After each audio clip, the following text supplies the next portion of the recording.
que enquanto a gente tem uma boa digestão, a gente tem capacidade de digerir qualquer coisa e de lidar com qualquer coisa da nossa alimentação. Então, às vezes, as pessoas têm muitas alergias e intolerâncias alimentares que poderiam ser corrigidas através de melhorar a sua digestão e não necessariamente cortar as coisas da sua alimentação, né? Então, quando tu tem um sistema digestivo muito bom, muito forte, tu acaba conseguindo lidar melhor com as coisas. Um exemplo disso é o povo da Índia, né? Eu tenho estudado muito o quanto tem menos doenças lá. O Guruji falou, eu perguntei como é que estava o câncer lá, por exemplo. Ele disse que nos últimos 10 anos ele não conheceu ninguém com câncer. E olha que ele conhece gente dentro daquela Índia, né? Então, assim, se ele não conhece ninguém, é porque realmente tem pouquíssimos casos. E por quê? Porque eles comem muito açúcar, eles comem muita farinha, chapati todo dia, leite o tempo todo, ghee o tempo todo, em tudo vai. Então, tipo, todas as refeições deles têm essas coisas que a gente poderia considerar que aqui é o nosso problema. Só que, por outro lado, eles têm um sistema digestivo muito forte, porque eles comem muita pimenta e muito gengibre. Muitas especiarias, cúrcuma, os temperos ayurvédicos que eles utilizam na comida, eles não são por acaso, eles são para melhorar a digestão daquele alimento. Então, quando a gente coloca uma mostarda em grãos na comida, a gente está acrescentando calor naquela comida, que para o nosso sistema digestivo necessita de calor para digerir as coisas. Então, o que protege eles, eu acredito, é o sistema digestivo funcionando perfeitamente. Junto com essas práticas todas, essas que vocês fizeram hoje, é uma prática de purificação do sistema digestivo. Então, teoricamente, no dia de hoje em diante, vocês têm que lidar bem com qualquer coisa que vocês comerem, antes de vocês estragarem ele com as coisas lá de fora de novo. Né? Então, assim, essa questão de industrializados, que a gente consome demais, eles comem muita comida fresca, eles não têm esses aditivos alimentares que a gente tem, glutamato monossódico, por exemplo. Eu não vi nada das coisas que eles usam lá, nem as comidas prontas, tipo miojo. Mas até o miojo é mais saudável do que o miojo daqui. Então, tipo, o pacotinho de miojo vai o quê? Vai coentro, vai cúrcuma, vai pimenta, vai... É coisas naturais, sabe? Então, assim, eles têm muito menos exposição a esse tipo de produtos que o nosso corpo não lida bem. Então, é uma coisa da gente se pensar. E trabalhar para melhorar o nosso sistema digestivo é fundamental quando a gente fala em saúde, inclusive de saúde mental. Porque a gente sabe que o nosso intestino é o nosso segundo cérebro, se não o primeiro. Neurotransmissores são produzidos ali.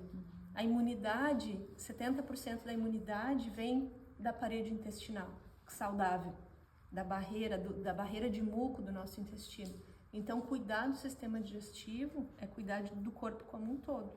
O objetivo final é transformar o que a gente consome em energia, né? Então, através da glicose mais o oxigênio, então a gente obtém a glicose pela digestão dos alimentos. Tudo que a gente come, o produto final é glicose, que é a moeda que o nosso corpo entende, mais o oxigênio que a gente respira, que a gente pega do prana, que a gente melhora com os pranayamas, a gente vai transformar então como produto final o gás carbônico, água e energia, que é a moeda que a gente precisa, que é o que o nosso corpo necessita.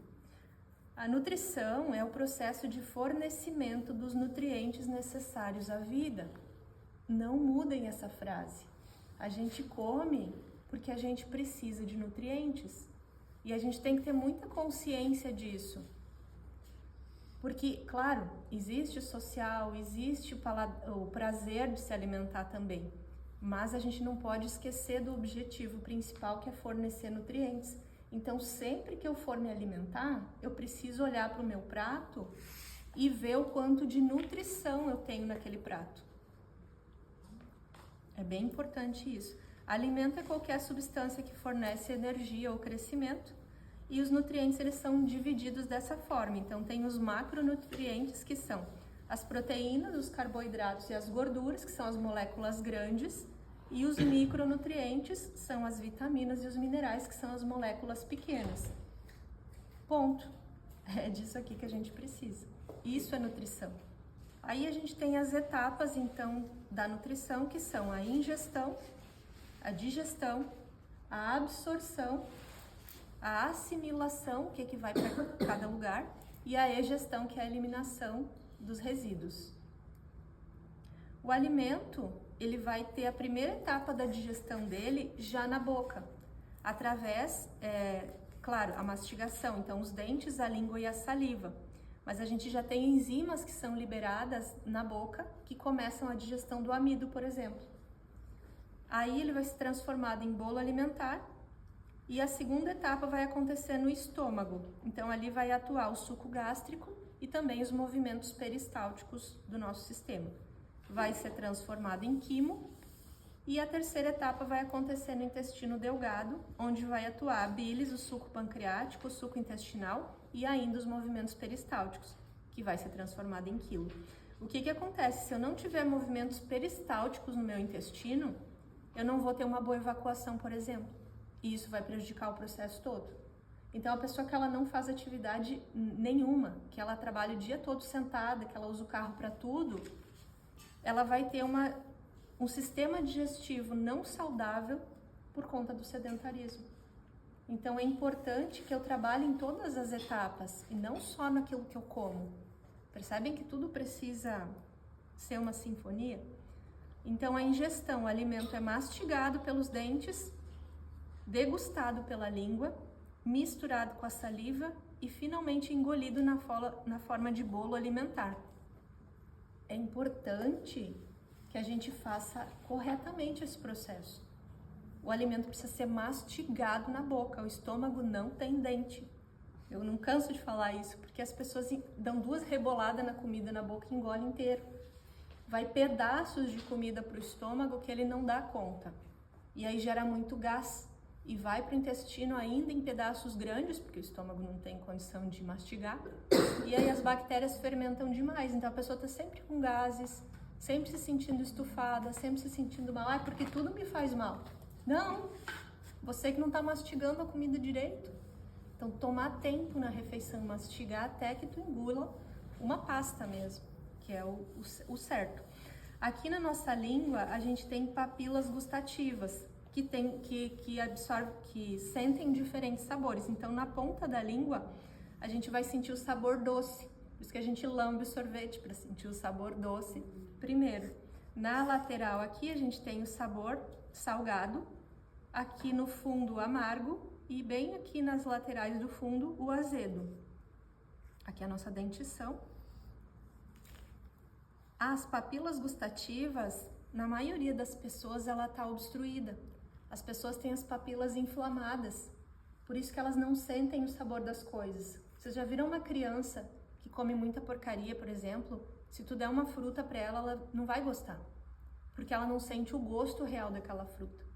Vocês não notaram que as frutas aqui têm um gosto mais doce? Uhum. Não é porque a região tem frutas mais doces, é porque vocês estão com as papilas desinflamadas.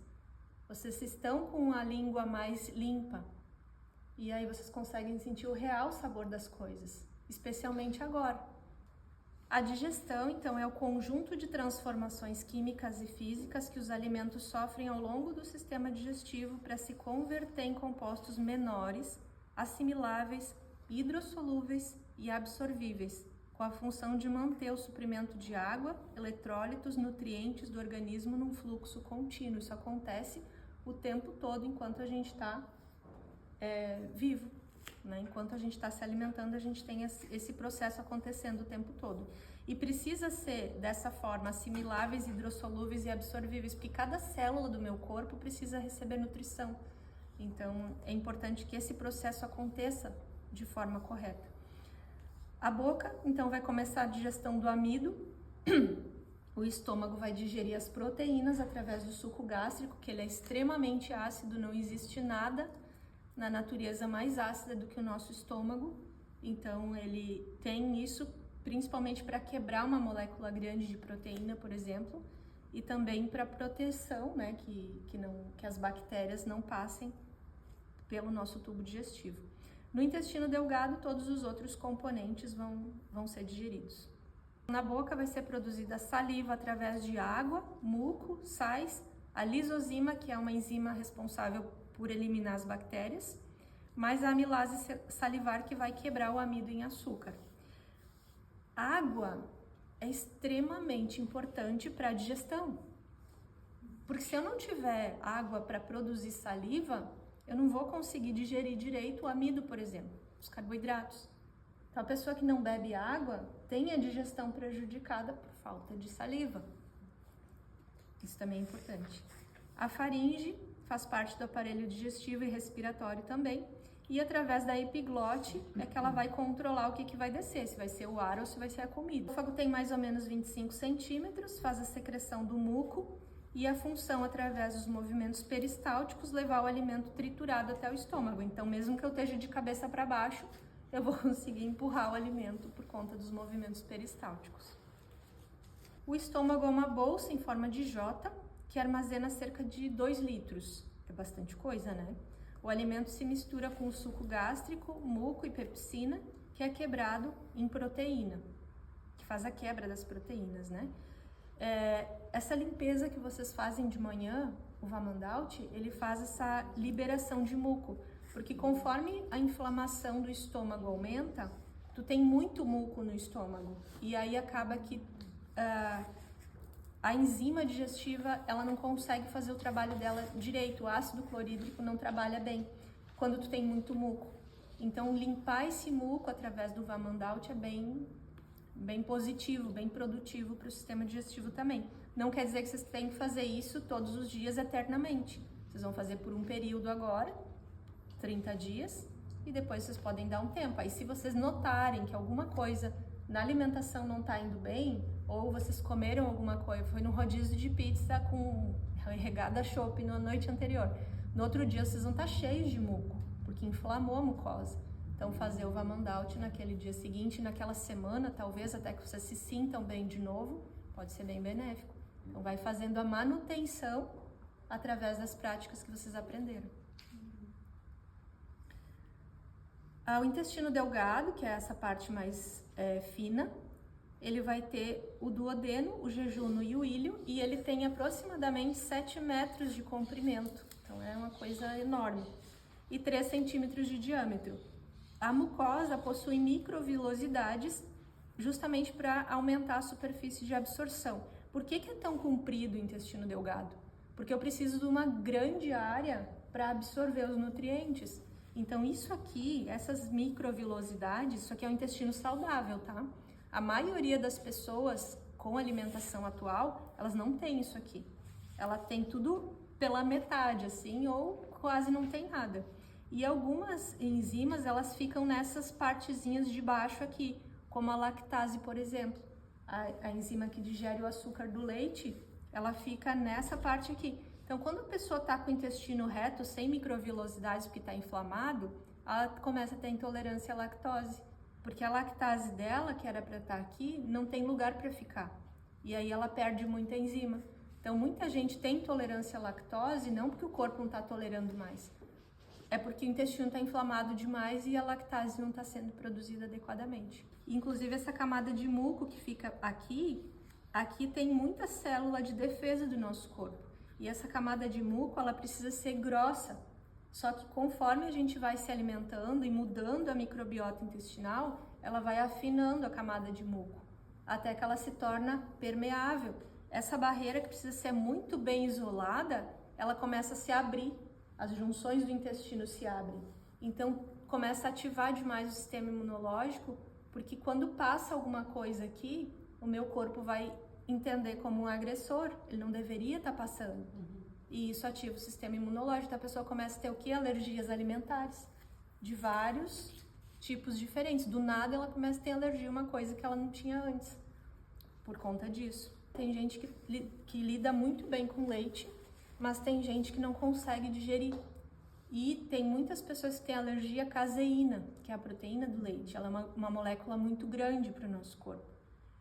Então, é preciso se observar. O que acontece? Quando a pessoa sente muito muco nasal, vive com rinite, vive com sinusite, é um indicativo que aquela pessoa não lida bem com leite. Pode ser porque o sistema não tá bom, ou pode ser porque o intestino está inflamado. O intestino delgado, ainda, ele vai ter a função de produção do suco entérico, então as enzimas que vão finalizar o processo da digestão, o suco pancreático, que então a gente vai ter a tripsina, a amilase e a lipase, que vai fazer a digestão das gorduras, a bile, e a gente vai ter 90% da absorção dos nutrientes aqui. Então, por isso que eu falei para vocês, ele é tão longo por conta disso, que a gente precisa absorver por ali. Aí a gente tem o fígado, que coitadinho, ele é colocado como uma glândula anexa e ele tem um papel fundamental no nosso corpo. É o fígado que se sacrifica o tempo todo para proteger o nosso sistema. Então, sempre que a gente ingere alguma coisa que tem uma certa toxicidade, até mesmo o ar que a gente respira, ele tem alguma toxina. Na cidade, especialmente, tem venenos que são passados na agricultura, a gente está respirando isso o tempo todo. É o fígado que vai proteger o nosso corpo, o nosso sistema de tudo, toda a toxina que entra dentro do corpo, seja ela da alimentação, seja ela do produto que a gente passa na pele, que tudo tem toxina também, a pele absorve, ela é um órgão de absorção, ele que vai fazer essa proteção. É uma glândula exócrina e endócrina, que também libera secreções para os canais e para o sangue nos vasos linfáticos, o maior órgão maciço do corpo humano, vai produzir a bile, que ela é armazenada na vesícula, e vai filtrar as toxinas e os resíduos, drogas, álcool, medicamentos, qualquer coisa que entre, vai passar pelo fígado e vai sobrecarregar ele. E o fígado é que faz a detoxificação do nosso corpo todas as noites quando a gente vai dormir. Se ele está sobrecarregado, por exemplo, eu não vou ter um sono bom, porque ele vai estar congestionado. Às vezes tu acorda no meio da noite, especialmente se tu jantar muito tarde ou comer uma coisa muito pesada à noite. Tu vai se acordar no meio da noite porque o teu fígado está congestionado e não está conseguindo fazer o processo de limpeza. Então tu acaba despertando por conta disso. E se tá tudo ok, ele funciona bem. Então é importante a gente proteger o nosso fígado com coisas amargas, com chás, chá de boldo, chá de carqueja, vão ser bem importantes para ajudar nesse processo natural dele de detoxificar. O Ayurveda fala exatamente isso, você não deveria passar na pele aquilo que você não pode comer. Então, sempre que possível, a gente trocar cremes corporais por óleos comestíveis, por exemplo, um óleo de amêndoas, um óleo de gergelim, né? Coisas assim, prensado a frio de preferência, não um óleo refinado, que daí também não está ajudando muito, né? O pâncreas também é uma glândula anexa, parte do sistema digestivo e também do sistema endócrino. Produz enzimas para digerir gorduras, carboidratos e proteínas através do suco pancreático e vai regular o açúcar no sangue, produzindo hormônios como a insulina e o glucagon, que vão controlar, inclusive, a fome e a saciedade, o que vai ser armazenado como gordura e o que vai ser liberado para uso imediato de energia. É a insulina e o glucagon que fazem isso. O intestino grosso, ele é menor, ele tem em torno de 2 metros, 1,5 metro de diâmetro e é dividido em 4 partes. Então, o seco, o cólon ascendente, o cólon descendente, o sigmoide, o apêndice, o reto e o ânus. A função vai ser a absorção de água, especialmente nessa parte, e a formação das fezes. Então, para formar fezes, eu também preciso de água. E quando o meu corpo está desidratado, eu vou retirar a água da onde? Do intestino, ressecando ainda mais essas fezes. Aquela pessoa que faz cocô de cabritinho, ela não tem água nenhuma lá no intestino dela. Então tem que tomar mais água, tem que emulsificar, às vezes a gente está faltando, às vezes a pessoa está constipada porque falta gordura na alimentação. Então tem outras coisas, mas a água vai ser absorvida lá. O apêndice, né, muita gente acha que ele não serve para nada. Mas a gente sabe que o apêndice ele é uma reserva de microbiota, é a casinha da nossa microbiota. A microbiota intestinal são as bactérias que vivem no nosso intestino. Elas comandam tudo no nosso corpo. Quando a gente tem uma microbiota saudável, tudo funciona bem, a camada de muco fica legal, a gente tem um intestino bonito, o sistema imunológico fica bom. Quando está desequilibrado, as coisas começam a andar ruim e começam a entrar mais patógenos, mais fungos, mais parasitas no nosso corpo. E a microbiota, ela tem esse papel importante, a gente já nasce, a nossa microbiota começa a ser formada na hora do parto, por exemplo. Quando o bebê passa pela vagina, ele já recebe a primeira microbiota, que é a da mãe. Se a mãe tiver uma microbiota saudável, bom, se a mãe não tiver, já vai passar uma microbiota ruim para o bebê. E isso vai ter uma vai ser muito importante na vida do bebê, na questão da imunidade. Então a criança vai ter menos alergias, vai ser mais saudável, vai lidar melhor com as coisas. Quando a criança mama pela primeira vez, que ela é exposta ao seio, ela também vai ter a microbiota da pele da mãe.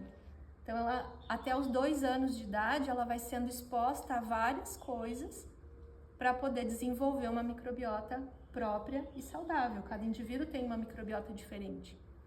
Então por isso que é importante até os 2 anos expor as crianças à terra, ao contato com outros animais. Claro, em um ambiente controlado, não vai botar ela no meio da sujeira, mas é importante que ela tenha bactérias da terra também. Que ela conviva com outras pessoas para que ela tenha capacidade de lidar com outros tipos de bactérias também. Eu fico pensando nesses bebês que nasceram na pandemia. Quanto álcool gel, não pode visitar, não pode ter contato com nada, passar o ano inteiro sem ter exposição às coisas. Então, com certeza vão ter muito prejuízo depois na saúde deles enquanto adulto, porque eles têm até os 2 anos para formar essa microbiota. E quanto mais produtos antimicrobianos a gente usa, menos a gente se expõe a bactérias que poderiam ser benéficas para a gente também. Quando a gente mata bactérias, usa um Protex, por exemplo, na pele, além de estar prejudicando a tua microbiota da pele, tu está tirando todas as tuas bactérias que tu tem. Então não se usa antimicrobiano na pele. A gente vai limpar o banheiro, a gente mete que boa em tudo. Claro, tem que matar os germes, mas também não precisa ser ambiente hospitalar. Porque a gente precisa desse contato com vários tipos diferentes de microbioma. A gente tem que ter um microbioma variado. E a alimentação tem um papel importante. É importante, o apêndice ele é importante. Porque assim, o que acontece? Se eu tiver uma gastroenterite, por exemplo, eu vou eliminar grande parte das minhas bactérias, talvez eu precise de antibiótico para tratar essa gastroenterite, então eu vou matar o resto que sobrou, e eu preciso de uma reserva. Então o apêndice vai estar segurado lá com a nossa microbiota reserva, então ela vai repovoar o meu intestino de forma saudável.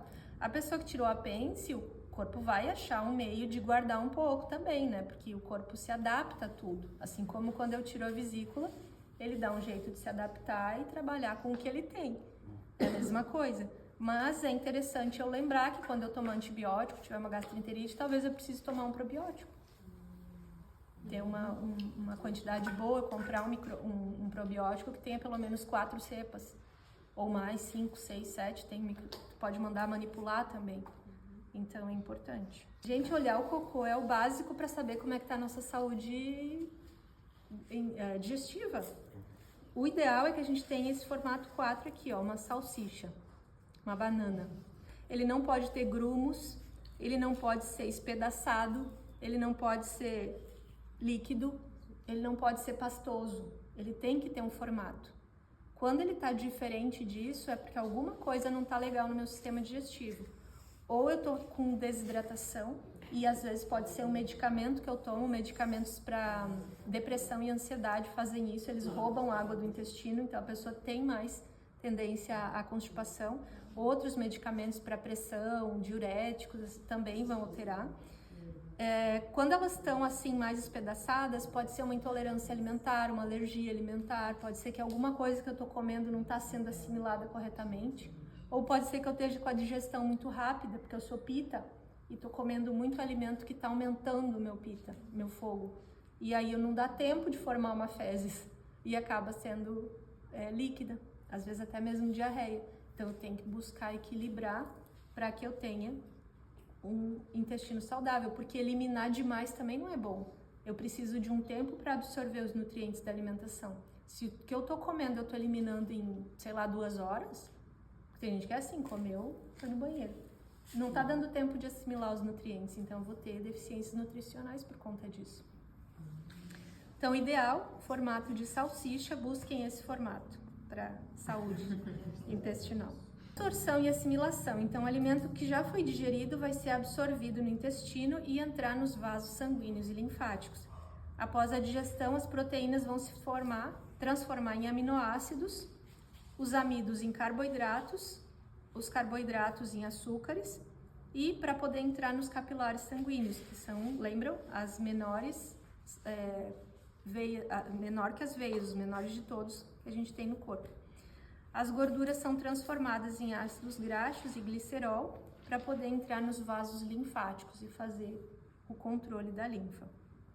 A egestão vai envolver muito do movimento peristáltico. Pensem que está lá no final do tubo digestivo, ele já andou 7 metros e ele ainda precisa andar mais um pouco para poder sair. Então, o movimento peristáltico e atividade dessa região, por isso que vocês caminham, vocês são ensinados a caminhar depois da refeição. Porque com esse movimento do caminhar, tu movimenta o teu intestino e melhora o movimento peristáltico. Isso é muito benéfico ensinar para as pessoas. De todos os segmentos do tubo digestivo, para poder sair através do reto. As disfunções do sistema digestivo, então, as mais comuns é aquelas que a gente adquire, então, bactérias, vírus, parasitas e fungos. Gente, parasitas e fungos é uma coisa que ninguém dá bola, e é o que destrói o sistema digestivo das pessoas. A gente precisa fazer a eliminação de fungos e parasitas. E, claro, vocês podem dizer, eu tomo remédio de vermes uma vez por ano. Quem toma? Porque a grande maioria nem lembra quando foi a última vez que tomou.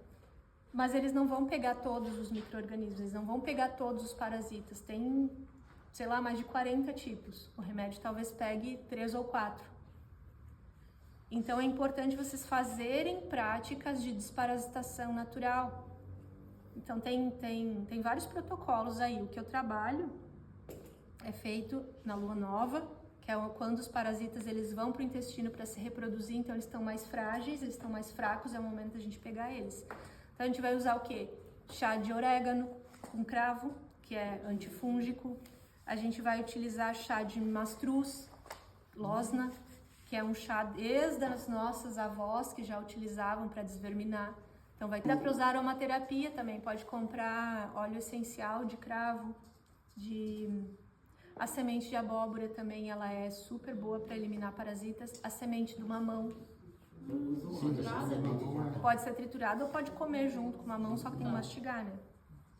Então, a cúrcuma é ótima para eliminar parasitas também, para eliminar fungos, no intestino delgado especialmente. Quando a gente ingere cúrcuma com pimenta, a gente potencializa a ação anti-inflamatória da cúrcuma. Então, se eu tenho dor e eu quero tratar com cúrcuma, eu uso com pimenta. Quando eu uso a cúrcuma sozinha, por exemplo, na alimentação, num chá, num suco, eu estou deixando cúrcuma no meu intestino. E ao deixar a cúrcuma no meu intestino, eu trabalho fungos e parasitas no intestino. Então, é muito bom eu utilizar a cúrcuma durante o processo de desparasitação e sempre, né, na vida. A cúrcuma é ótima para muitas coisas. Então é importante fazer esse processo pelo menos a cada 6 meses para que a gente tenha uma boa saúde gastrointestinal. A fibromialgia, para vocês terem uma ideia, ela já foi documentada como supercrescimento de fungos no intestino. Então assim, a pessoa só toma medicação porque não tem cura, né?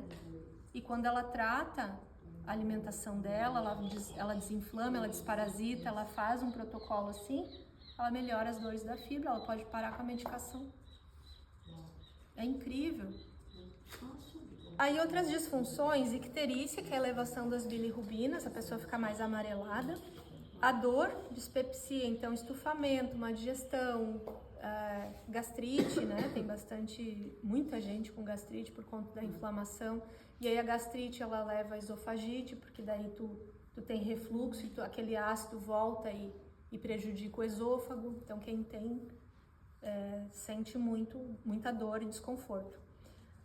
O vômito, então, é a ejeção do estômago pela boca, precedido pela sensação de náusea, é uma forma de defesa do nosso corpo, né, contra agentes infecciosos.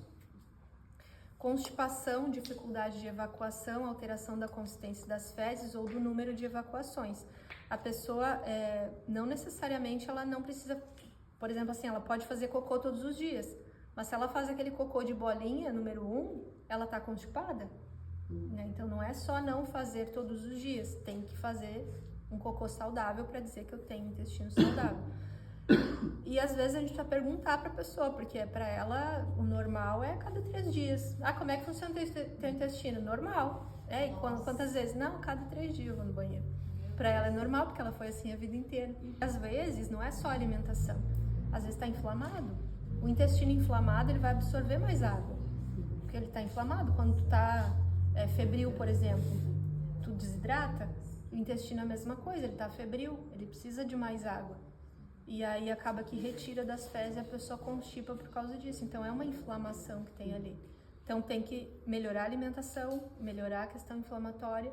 Às vezes precisa entrar com probióticos, muitas vezes eu preciso fazer isso. Mas assim, 100% das pessoas que fazem, porque eu tenho um programa de 30 dias para desinflamar a pessoa. Todo mundo que fez, eu já tive paciente que usava laxante há 20 anos. Almeida Prado, de tomar 4 Almeida Prado por dia para ela conseguir, há 20 anos, gente, 20 anos usando Almeida Prado. E a pessoa, hoje ela é normal. Claro que não foi em 30 dias que a gente resolveu o problema dela, porque era um caso bem extremo. Mas em 4 meses ela estava evacuando todos os dias sem medicação. Então, assim, é um processo. Não é tomar que as pessoas acham que, vou tomar um negócio aqui, Psyllium, tomar Psyllium vai resolver minha vida. Não vai.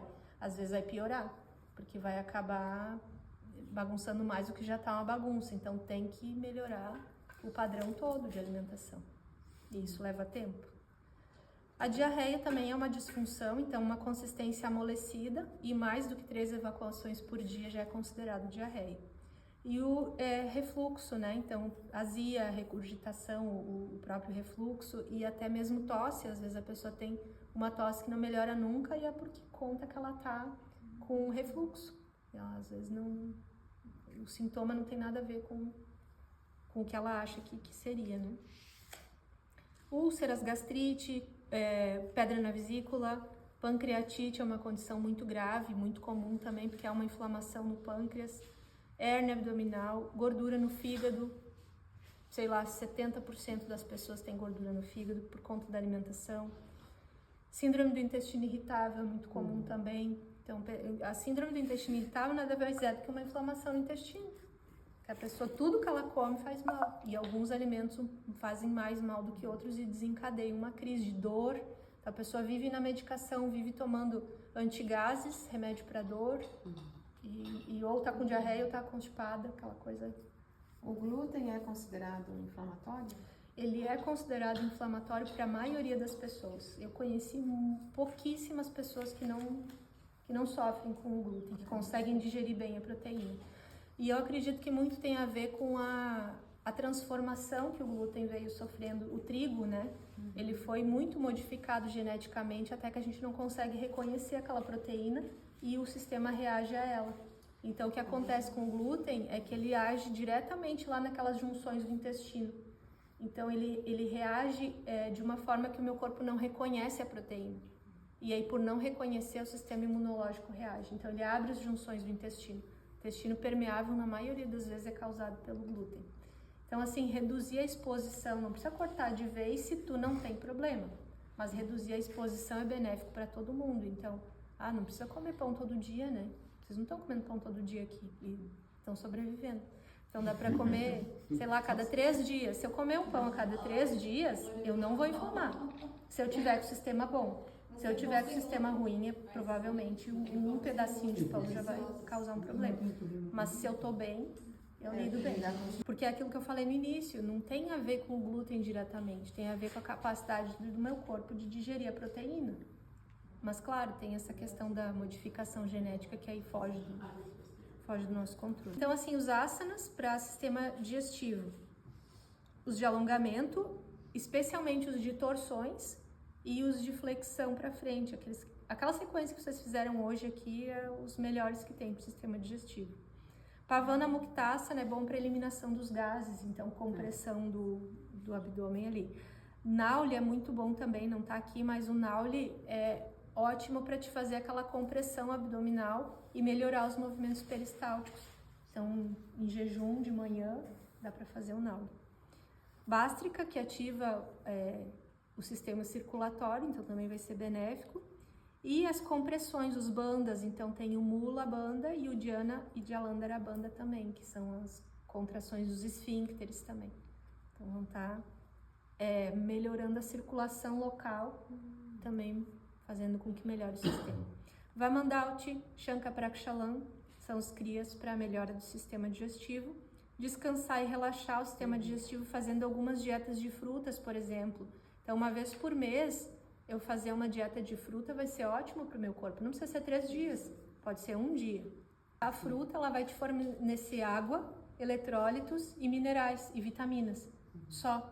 Ela não dá um trabalho para o sistema digestivo, porque eu não preciso quebrar proteína, eu não preciso diluir amido, por exemplo. É fácil de digerir. 2 horas, tu já digeriu a fruta. Então, tu dá um descanso para o teu sistema digestivo todo. É mais fácil fazer uma dieta de fruta do que um jejum de água, por exemplo. Né? Dá também. Tu pode fazer um jejum de água uma vez por mês. Mas aí tu tem que ver, não dá para fazer para todo mundo. Tem pessoas que não têm uma boa flexibilidade metabólica e não lida bem com o jejum. Ele aumenta o cortisol no corpo. O jejum de água, que tu não come nada por 24 horas, tu aumenta o estresse do teu corpo. Então, algumas pessoas não lidam bem com isso. Elas podem, inclusive, ficar piores do que se elas estivessem fazendo. Então, jejum de nada precisa ser muito bem orientado, em ambiente controlado, a pessoa precisa ser monitorada, precisa ver glicose sanguínea. Não é sair fazendo por aí que não vai ser legal. Agora, o jejum fisiológico, que todo mundo deveria fazer, das 7 da noite às 7 da manhã, é super benéfico. Ou das 8 da noite às 8 da manhã, que seja. A gente precisa dessas 12 horas de descanso para o nosso corpo. Então, é bem importante a gente recomendar para as pessoas que elas façam isso. 12 horas de jejum fisiológico à noite, que é onde o nosso corpo precisa limpar, fazer a limpeza das toxinas. Pode ser mais tarde, tipo das 9 às 9, das 10 às 10. Até pode, mas o nosso corpo, ele tem a tendência a trabalhar com o ciclo do sol, com o ciclo circadiano. Então, quanto mais tarde a gente, tipo à noite, a gente perde a capacidade de lidar com a glicose, por exemplo. Então, se eu comer depois das 8, eu não vou digerir da mesma forma. O meu corpo não tem essa capacidade, as células estão sonolentas e é por causa da melatonina. Quando eu começo a produção de melatonina, que é quando o sol se põe, as minhas células elas começam a ficar sonolentas também. Então, eu perco a capacidade de digerir, de lidar com a glicose. Então, essas dietas de frutas e o jejum fisiológico, eles dão esse descanso que o nosso corpo precisa para se recuperar e se regenerar. A dieta comer alimentos frescos e de fácil digestão ajuda muito. Evitar os alimentos armazenados ou os junk foods, né? Evitar esses industrializados. Quanto menos industrializados eu comer, mais saudável eu vou ser. Isso não tem dúvida nenhuma. Se tu precisar fazer uma coisa para melhorar a tua saúde, tira os industrializados. Já vai ter um impacto gigantesco assim na tua vida. E evitar comer à noite por conta disso que a gente falou da questão da glicemia. A questão da dieta ser de fácil digestão. Tem pessoas, as pessoas de pita especialmente, são as únicas que deveriam comer carne. Porque são as únicas que têm capacidade de digerir a carne. Então, assim, a pessoa que sente fome mais frequente tem condições, é porque ela digeriu muito rápido. Se tu tá sentindo fome é porque digeriu. Já a pessoa de CAF, ela não deveria nunca comer carne, porque ela não consegue digerir. Vai ficar dias aquela carne lá dentro, passando por um processo digestivo e acaba putrefando, né? Então, o ideal é que a gente tenha realmente uma dieta de mais fácil digestão quando for consumir, que seja de forma mais esporádica. Então, se eu demorar 3 dias para eliminar, eu só posso comer de novo daqui a 3 dias. Tem que ter esse entendimento.